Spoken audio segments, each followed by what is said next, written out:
this hail strip. This is the first full year. Last year, I planted most of those plants and I grew most of them from seed.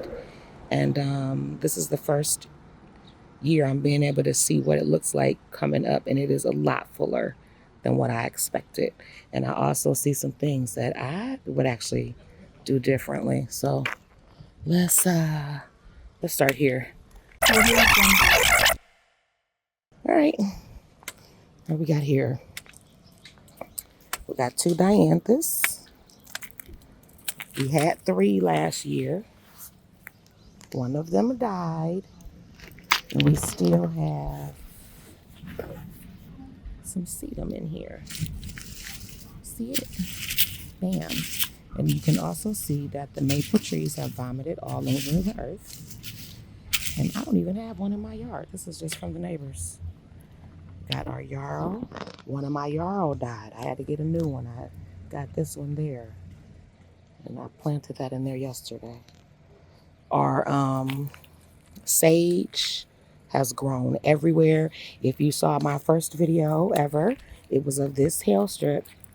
And I mentioned in that video that I did not deadhead the sage because I had too much stuff to do. Well, I regret that because there are so many new sage plants all over this hail strip. It is ridiculous.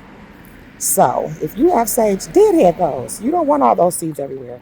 But look, these alliums, the purple sensation allium, are in full effect. You can see I planted them all the way down to the driveway and all the way to the edge of the property over here. This is a pleasant surprise. This lance leaf Coreopsis is already big, and you can already see the blooms where the bloom hits. Damn. One of those died too. So luckily I still had some in pots from me growing them from seed initially, and I just planted a new one right there. We've got our Verbena stricta. That's another one that I regret not deadheading. There are so many babies. All of those are babies. So we're going to have to contend with those now. They're everywhere. I didn't realize the coneflower would get this big this early. But those are the coneflowers. Echinacea. Or Echinacea purpurea. And I know I saw some blooms over here. I might have to be on the other side. But I was surprised about that too. I didn't realize it. They come in that soon. And I did notice this last year in the fall and winter, that this particular area right here where you see that beautiful Penstemon was kind of empty. And I wished that I had planted little blue stem right here as well. There are some on either side of that little walkway right there, but it would have been nice to have some in this middle section of both of these hill strip halves. And I also would love to have more Penstemon. Right now I just have one right there, and those actually grew on their own. But I tried to mimic it on the other side, and I had a lot of little seedlings from last year that I never planted anywhere because my yard is not that big and I hardly anywhere to plant them. But I grabbed 8 of them and I planted 2 more on either side of the Penstemon that already exists. See, there's one. Boom.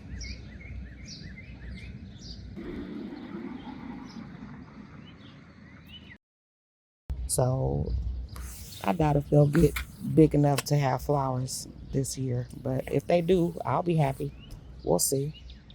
Oh, and those are Slender mountain mint. These little, those right there. That's Slender mountain mint. I planted those outside of that purple coneflower because I read that they exist in nature together naturally. So I thought I would just add his friend over there so he felt cozy. And I didn't show these last year either. They're Liatris. But last year, these were like one of the only plants that I planted in this hill strip last year that did not bloom. So they look a lot fuller now. We're going to see how they bloom. And you guys already missed the daffodil, but there were daffodil here.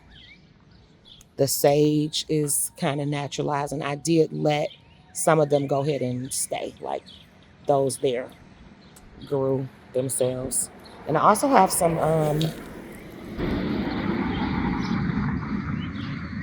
milkweed, butterfly milkweed, kind of dotted in here. I regret putting that right there. It's kind of small, and I just was trying to use it, but I don't want to move it now because what I read was they have long tap roots and they don't like to be moved.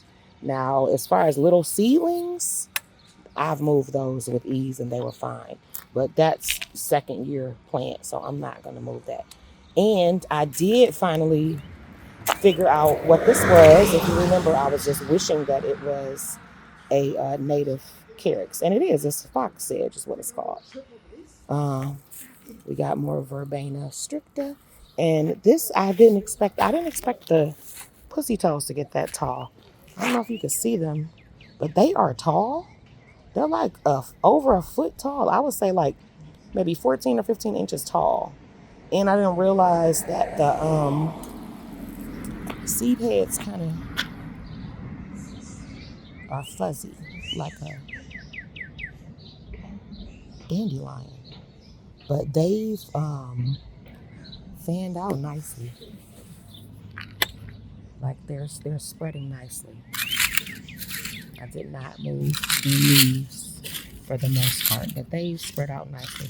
I do wish that I planted more, and because that would have at least covered up the earth a little bit so that I wouldn't get so many plants that I don't want to grow over here. And also we've got Whorled Milkweed. I don't know if you can see it yet. I can see it, but so I think it's hard for you to see it in the camera. But those are naturalizing too, and I'm not mad. And this is little blue stem. I'm glad that's coming up already. Got 2 of those on both sides. Let's see what else. One of the butterfly milkweeds died. There were 3 in this corner. Bam, bam, and bam. And only the top 2 made it. But there's one. And then there's another. And as you can see, all of those little baby seedlings, those are sage. Like, that is crazy. And my knee is messed up.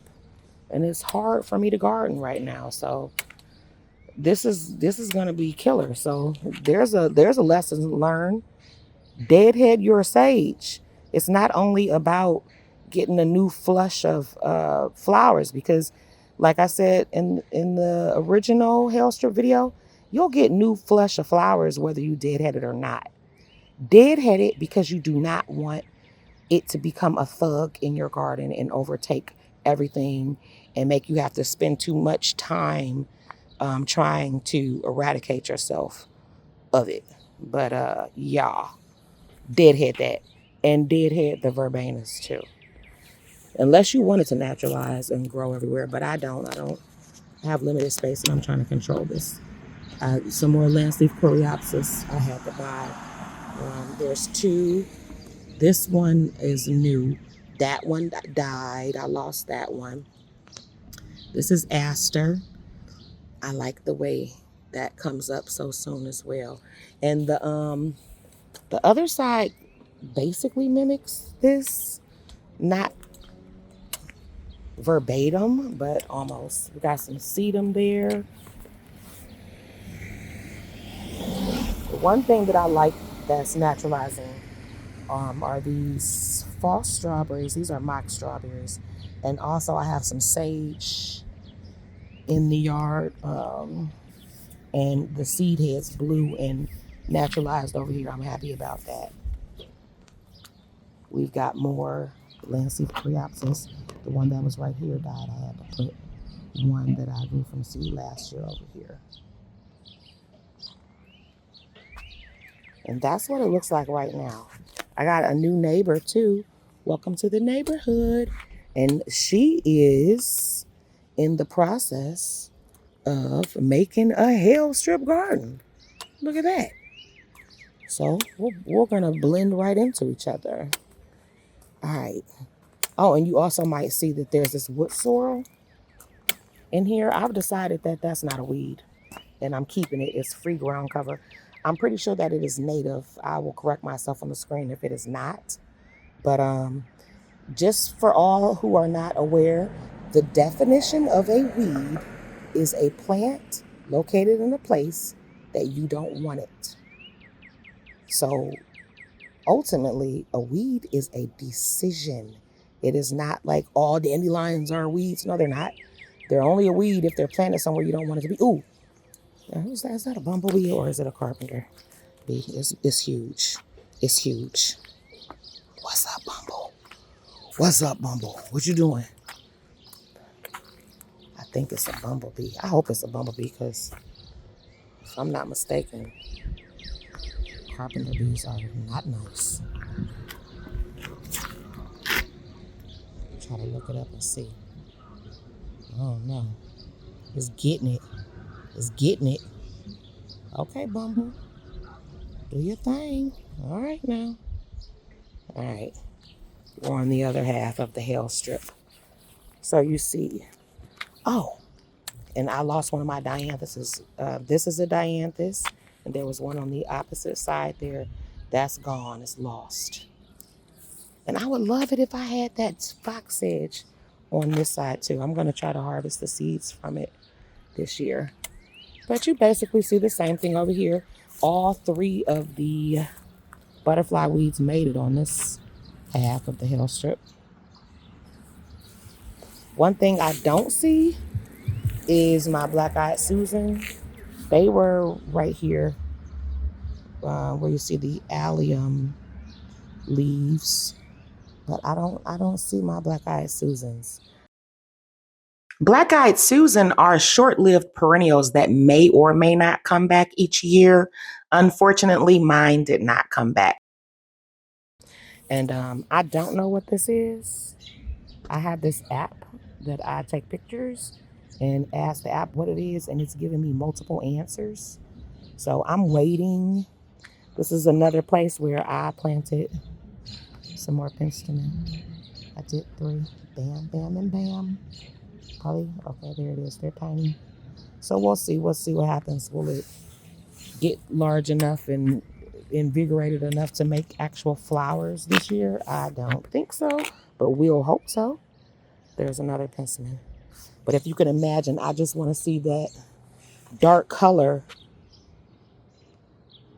multiple times spotted across here. It'll, to me, just give it a rhythm, and it makes it look intentional and designed. And it's like I want to have certain plants that are like staple plants that stay there, like the little blue stem is in a design. And it's like even if other things kind of naturalize how the sage is kind of moving around, if the yarrow wants to move around, or things like that, then you still have those staple plants and it still looks kind of designed.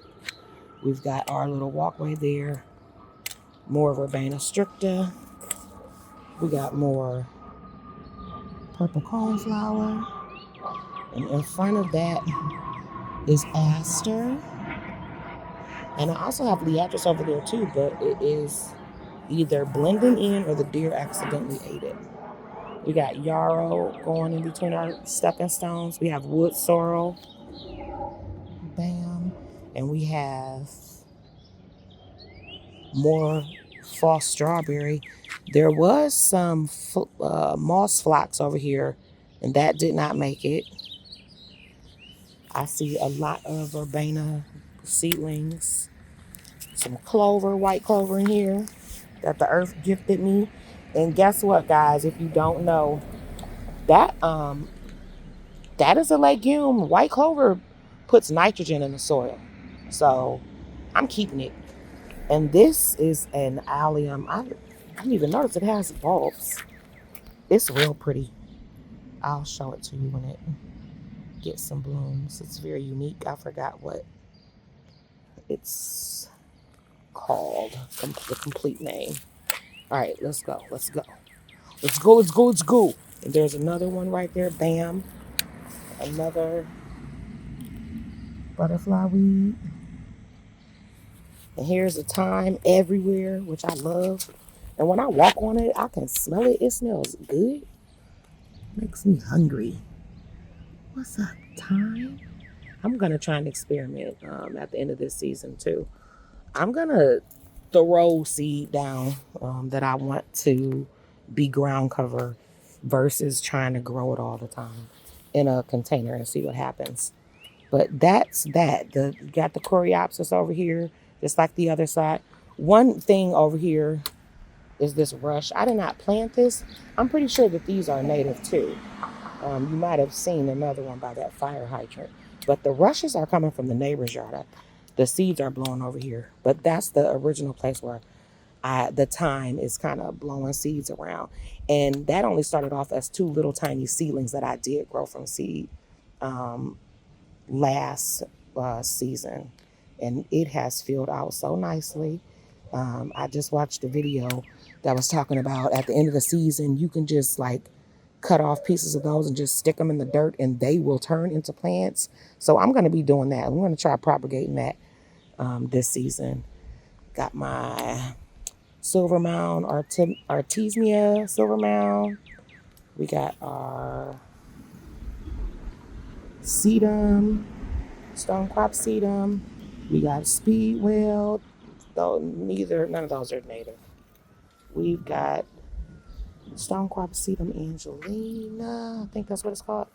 We've got Carex buchanii. Pretty sure. Some more sedum. You guys missed some little baby irises that were over here. They look like little yellow and they look like chives leaves, but those were little tiny irises. They were beautiful. When I get more organized and I'll be able to start maybe posting a little more frequently. Plus I'm working through me not wanting to post because the yard isn't perfect and all of this. So I'm getting over that. At the end of the day, it's what is perfect anyway, really. So I'm gonna have to get over that. Plus, it's not gonna be enjoyable if I have to try to make everything perfect and all this. No, I'm working on not just this in gardening, but in life, working on get the enjoyment out of it. If it's not gonna be enjoyable, what are you doing? So, but I think these are blanket flower. I'm not sure. And I just came to that epiphany earlier because I think this is too. I was thinking that was aster and I was pulling them out because I didn't want aster right there. But I actually put seed down there of blanket flower, not last season, but the season prior. And I forgot about that. So I'm going to let those grow a little while before I decide to pull them out, or maybe I'll decide to keep them. This is some aster too. I think it was the flowers were pink. And I don't see it on the other side. And the deer ate my black mondo grass. They are greedy. So I'll be starting to spray those with my deer and rabbit spray. And there's some more verbena. Look at that. They're everywhere. Dead head those things. But this side is the same. Oh, we do have that aster right there. It's right there. And that's blue-eyed grass. That blue-eyed grass is tall. I didn't realize it got that big. I didn't see any flowers on it. So I'm going to wait for that. We got hens and chicks with a bunch of grass and stuff on it. I don't know if you can see it. I'm going to start pulling flowers off and propagating those too. So more of the same. Carex buchanii, stonecrop sedum, speedwell. Now, this is something I do recommend. If you have a bed and you don't have the plants to fill it in, or maybe you just don't know what you want to do and you don't want to have to rush, throw some chives in there. It will naturalize. This started off with 2 chives over here. All the way over there. They have naturalized everywhere. And I'm fine with that because I didn't have any other plants to plant here at first. And even though I did grow a whole lot of them, I don't know what design I want to do yet. So I'm still undecided, and the roots are not that deep where it's going to be hard to pull these out if I want to pull them out anyway. There's some more thyme down there. What's up, thyme? Smelling all good. Oh, Carex, Panicum virgatum. I forgot about that one. This was on the other side too. And I'm glad that the leaves are coming up so early. This is another one in front of those chives right there. I don't know if that's aster or blanket flower, so we're going to wait. The sage did not naturalize as much over here. Maybe the wind naturally goes toward that hill strip. I don't know. And I did notice this last year, and I don't remember planting them, but they look so neat like I planted them. But those are Solidago, they're goldenrods, but I don't know which one. And the sage ended up getting so big it covered it up. So I don't know. Might have to pull those out and put them somewhere else because I'm suspecting that they're blue stem goldenrod. And if that suspicion is true, I wish I had more of those. And I really would like to buy some more seeds of that. The blue stem goldenrod and also, what is it? Great blue lobelia. Those are two that I really wish I had more of.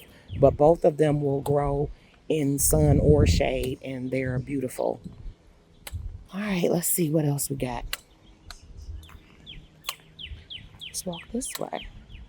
My circle garden. I wish that there were flowers towards the center sticking up. I was thinking poppy, but I don't know if those are tall enough. But I've got lavender on the outer edge. That is an allium. I forget which. I think it's the purple giant one. But I planted those around the whole circle like that. This is the second year that they're there, and only one of them have made it. So that's kind of sad. You missed the show of these little purple flowers. They're done.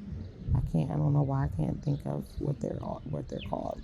Mascari. But that was pretty when they were there. So this bed, I definitely would like to do more to. This bed too.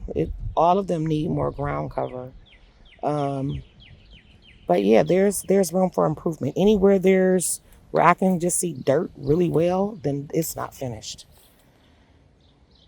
Even this section, I don't know if I think that sage is pretty much that's as big as it's gonna get. But maybe I can fill in that spot here with some more Artemisia silver mound, and maybe on this side put some more sage. I know there's some native ground covers that are nice. Bearberry, I wanted that. I don't have it though, but I would like some of that. And this section, I was not expecting for these gladiolas to come back, but I planted these like 2 years ago, and they have upgraded my planting zone, the USDA, to 7A. I was 6B, so it's understandable that those keep coming back. But and I love them. They're beautiful. The deer do kind of nibble on them, but it's cool. Got sky holly pencil. I got 3 of those dabbed in here. These peonies are about to pop. I see there's ants all over them eating there's like little sugars on the flower bulbs. Let's go take a look at them. I just got through kind of roping these up, and the ants were jumping off on my arms, making me itch. And I was like, get off me, ant. What are you doing? An interesting fact about the relationship between peony and black ants is that there's a symbiotic relationship between the two, whereby the peony provide ants with food in the form of extrafloral nectaries composed of sucrose, glucose, and fructose, which are forms of sugar, as well as amino acids and other organic compounds.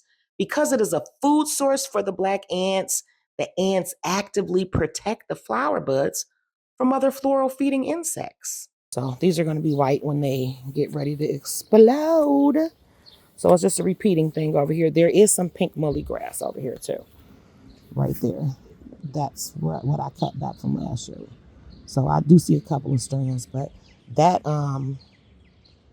it blooms in fall. It's beautiful. It's like pink. It looks like cotton candy, but don't eat it because it is not food, okay? We've got Russian sage in that container. I have some muscari in there too. We have some more stonecrop sedum. Ah, and I got me some peppers, guys. I need some green peppers. Bizam. That first one is green peppers. The second one is banana peppers. And the last one is serrano peppers. This is another area that I really would like to do more to. This is some hosta. We've got a rose bush right here that is going to get humongous. And a fern. I'm pretty sure that's a Japanese fern. I think the spore came over here from the backyard and grew. Got a lot of strawberry, fall strawberry. And then there's nothing else down here. So it's like there's a spot for some plants to go that would need to be shade plants because the rose bush is going to be hovering above that. But what you see sticking up there is daffodil. And I have some columbine. These are not native columbine. I think they're eastern columbine.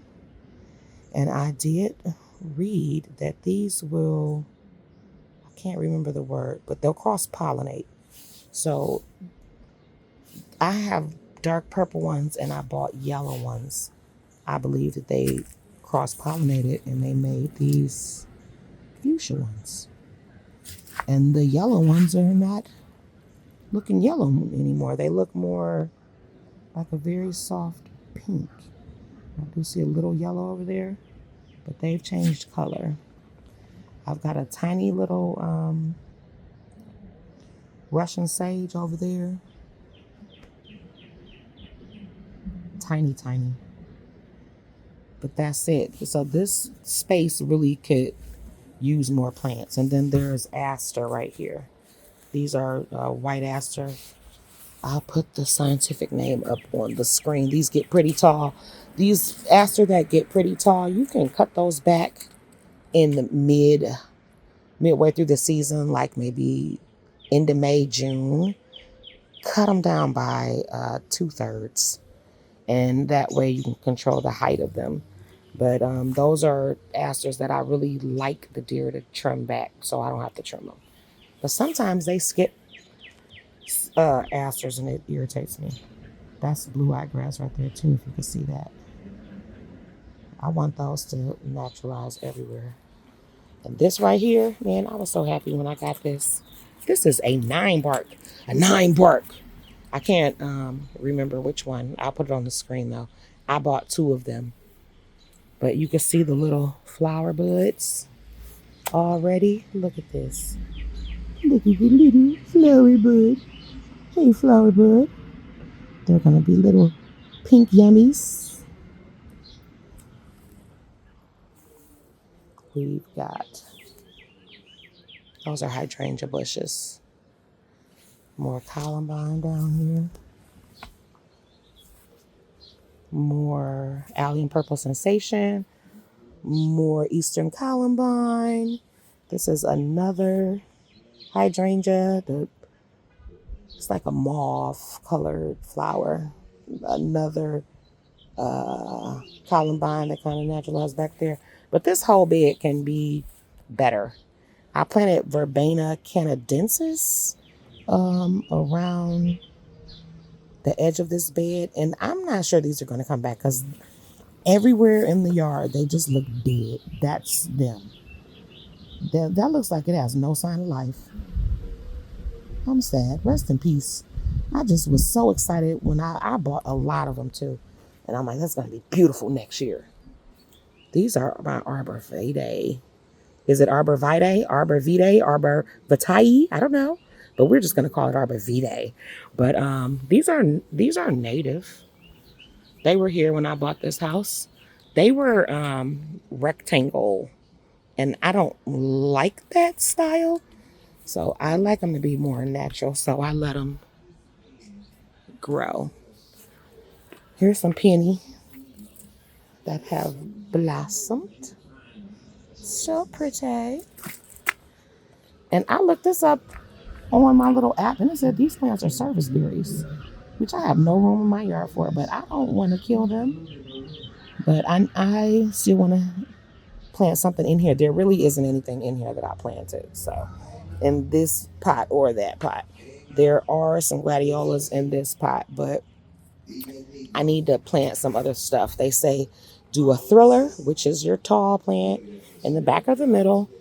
Do a filler, which it goes all around and kind of fills in the space, and do a spiller, which kind of falls over the side of the pot and drapes over, and it's fancy. Okay, what we got over here? We got more allium. These have not bloomed yet. They're going to be white. And then we have a repeat of the hydrangea bushes, the mauve one and the white one. Oh, and incidentally, this mauve one is a lot lower. And here are those purple columbine I was telling you about. They've also naturalized in the crevices. And I decided that I like them right there, and I'm not pulling them out. So it goes back to what I said about what is a weed. So if somebody comes over here and they're like, oh, you have weeds and right there. Well, it's not up to them if you don't, that's not up to them. I decide if it's a weed, and I say it is not. Oh, we got some moss fox. Those made it. Looks like I should put some dirt on top of that. I can see the roots, but that made it. So that's cool. This is another bed where this is going to need more flowers, more plants. It'll look pretty, but it could be more full than this.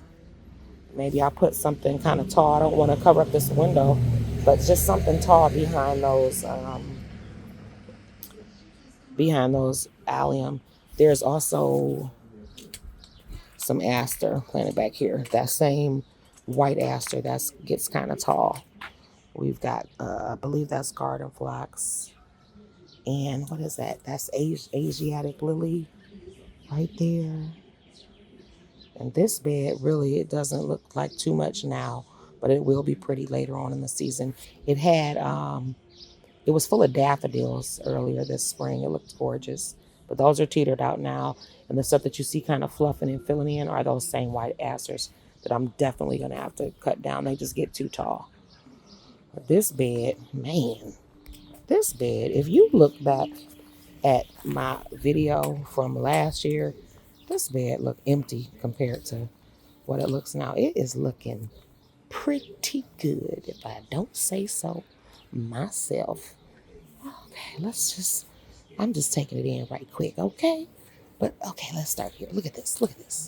All right, this right here brings caterpillars and butterflies. It brings in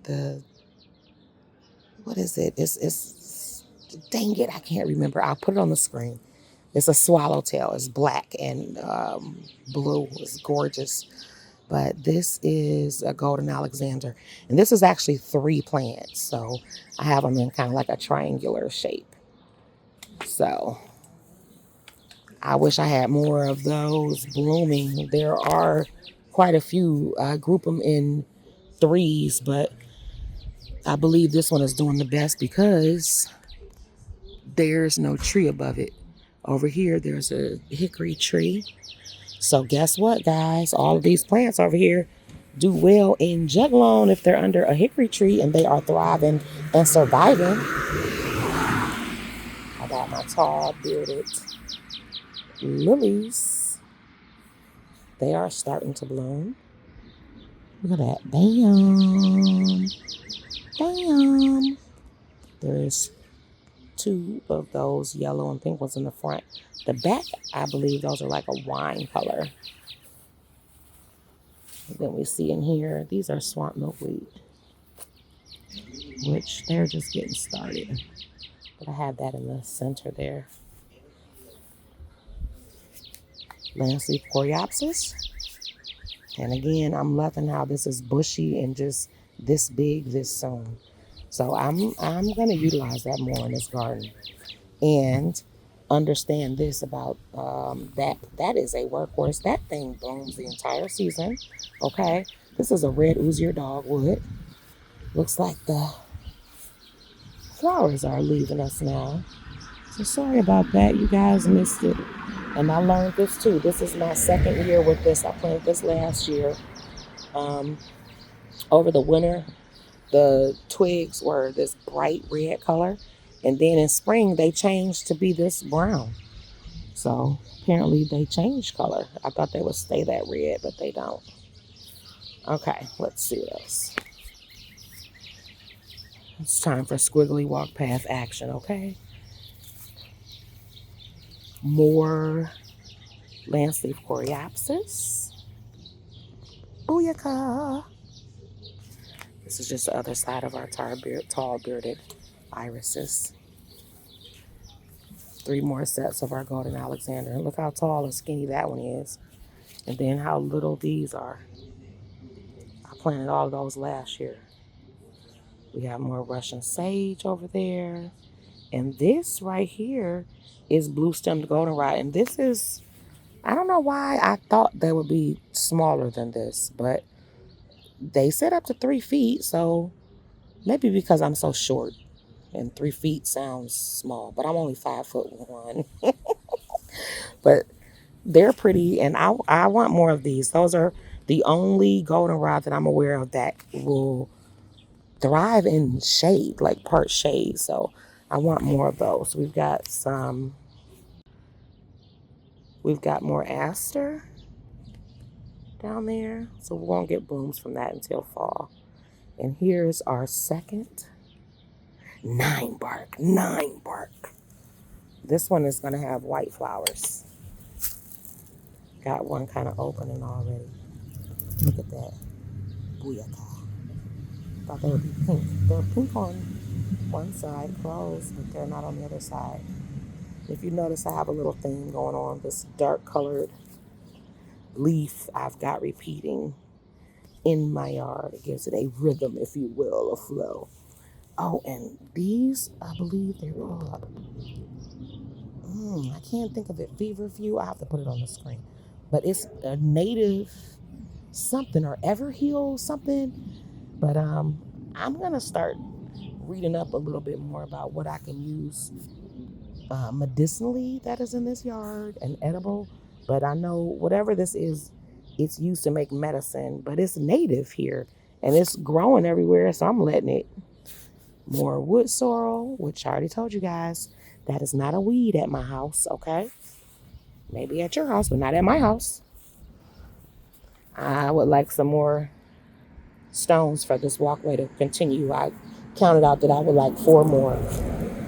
But as you can see, this bed has a lot of empty spots too. So some of the plants that I grew from seed this winter, maybe they'll find a home over here. And you can see more mock strawberry, which incidentally, I didn't plant that. They're just everywhere. And I still didn't plant this false something. I forgot what it's called.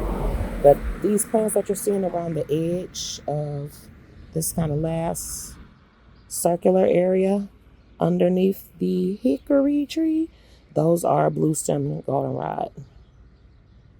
So this definitely has a lot of room for more plants. I threw some bottle brush grass seed in here, and I don't know if any of this is bottle brush grass, but I'm just not going to pull it out. There's also golden Alexanders in here too, but none of these are flowering. That's one. And I did already put my Virginia bluebells that I grew from seed over the winter into the garden. I planted them all in between the blue stem goldenrod. So there's a blue stem goldenrod, and then I planted Virginia bluebells in between them. But those are ephemeral. So if you do have those or you want those, the leaves will die back. It'll look like they were never there. But there's one. That's a leaf of the Virginia bluebell. So those made it. Now I wish I had more. I'm gonna buy more seeds at the end of the season and grow some more of those. But that's really it for this bed right here. So I've got there's some more plants on the other side. So I've got a lot of things to think about with this one, but it looks very full as it is, but there really is a lot of room. And this is what I meant when I was saying last year when I was building this new hail strip across the perimeter of the side of my house, is that it does not matter if you don't have everything. It'll still look kind of full, and you can just work your way up to completion, which is not, in my opinion, an actual real thing in gardening, because you're going to always be editing or changing something. But you don't let that be a limiting thing for you, because you might think, well, I don't have enough plants, or I don't know what I want. Well, just plant what you do have, and it'll make it easier when you do it in smaller chunks anyway. But we've got Carex blonda, blonda, I don't know, right there. There's two of them right here. These are hellebore popping up everywhere. Poor being hellebore. They're not native. I don't think they're invasive, but this is bleeding heart that I got from, I think, either Walmart or Lowe's. How they have those bulbs and flowers and boxes at the beginning of the season. I planted some fern in here. I have to look up. I'll put it on the screen which fern it is. But I planted ferns in both of these black pots. And the reason, and they're native, but the reason that I did not put them in the ground is because these types of fern, this type of particular variety is very aggressive, and it can overtake your garden. And I didn't want it to just like fill in everywhere. So I'm attempting to control it by planting it in a pot. Then we have our heuchera, aka coral bells, down here on the edge. More Carex blonda. Bam. You can see those leaves are of daffodil that are gone. And this is one that I've been thinking of. I grew these from seed last year. This is a delphinium in this pot here. This one that I grew gets about 7 feet tall, and it grows in the shade. Okay, I'll throw it on the camera what that flower looks like, because it is beautiful. But what I was thinking was, I think I want to plant those like going around the tree, like where it'll grow up against the tree. And so when I'm walking out here, it'll be mysterious because nobody will be able to see me for a portion. Plus, it'll be pretty.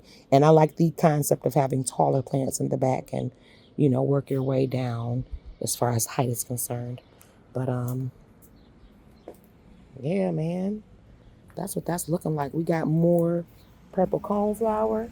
And look at this. I do have some native columbine. And I also grew some from seed. They're back in my backyard.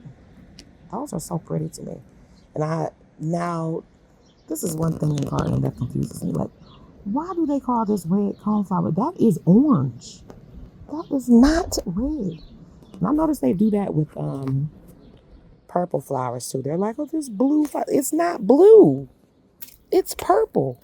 Okay. Then we got Monarda didymas over here. Bam. Some of them might be, I think I did a mix of Monarda. That might not even be Monarda didyma. We're going to have to wait and see when we see some flowers. But I know they're Monardas. Which ones, I don't remember. This is Stokes aster right there. I read those will overtake your garden, or not overtake it, but they are aggressive spreaders. But I want it to spread because they're small, and I want them to be like a ground cover. But so far, that hasn't happened. So I'm waiting. Be aggressive. What's going on? Maybe they'll grow some babies this year. And I also put some swamp milkweed in the center of these Russian sage. So we'll see how that turns out. Hello. Some more columbine that kind of seeded itself. Oh, and there's one more thing. I put rattlesnake master over here. The scientific name is yucca something. And I didn't realize there were yuccas native to where I live. I'm in Ohio for all that do not know. I'm like walking distance from Lake Erie. But where you see these spikes, that's rattlesnake master. So I was curious what that would look like if I kind of intermingled that with these tall bearded irises. There's one back in there too. So I got 3 in the front of them and one kind of up in the center. And I also put some Liatris in there in that little hole right there. Again, I don't remember which ones. And this is the update for this new hail strip that I did last year. So I did show you guys the daffodil blooming. Now the allium is blooming. And this is what I meant when I said this is enough to at least kind of hold it off until you're ready to start planting again. Take a walk with me, talk with me. Let's go down the squiggly walk path. I love the squiggly walk path.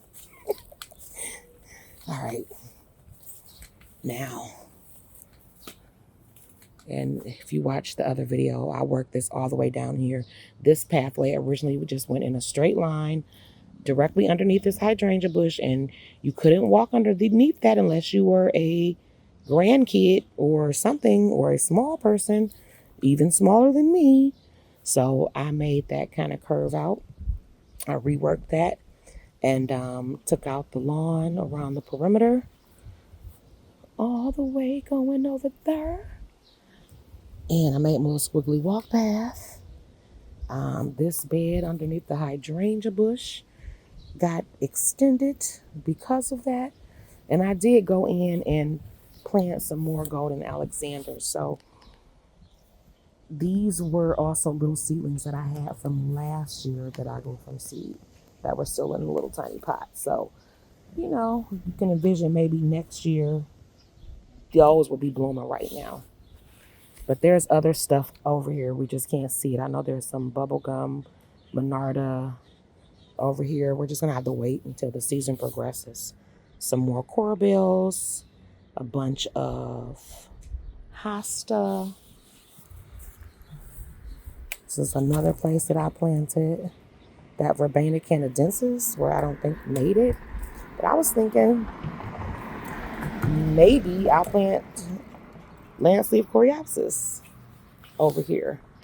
I have 2 more left that I grew from seed last year that are sitting in pots. We've got Spanish bluebells everywhere.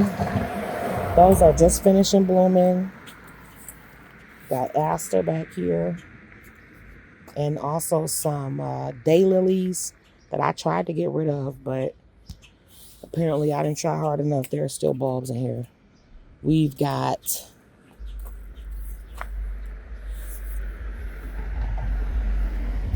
what is that? Bleeding heart. It's so tiny. Like, I really expected this to be larger than this. I planted these last year, and I really expected these to be bigger than this by now. But I only see 1 over here, and I know I planted 6. We've also got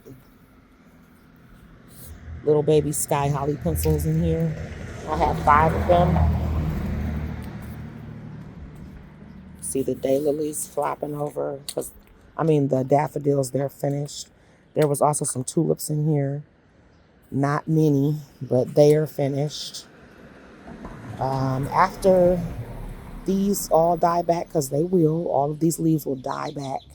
By the summer, it'll just look like nothing right here, mulch. And that's where I'm going to have to make a decision on what I want to plant over here. I do have some ideas, but I've got a lot of plants to choose from. The bleeding heart on this side bloomed this year. But they're still so tiny. Like what? I thought it would be like big, like 3 feet tall and wide. I'm gonna have to look that up. But boom, boom, look at that, bam. I think it looks better in person. You guys are just gonna have to come over so you can get a better feel for this. All right, well, I think I'm gonna end it here. Good day. Thanks so much for watching. Do me a favor on your way out. Hit that like button, share, comment, subscribe. See you in the next one.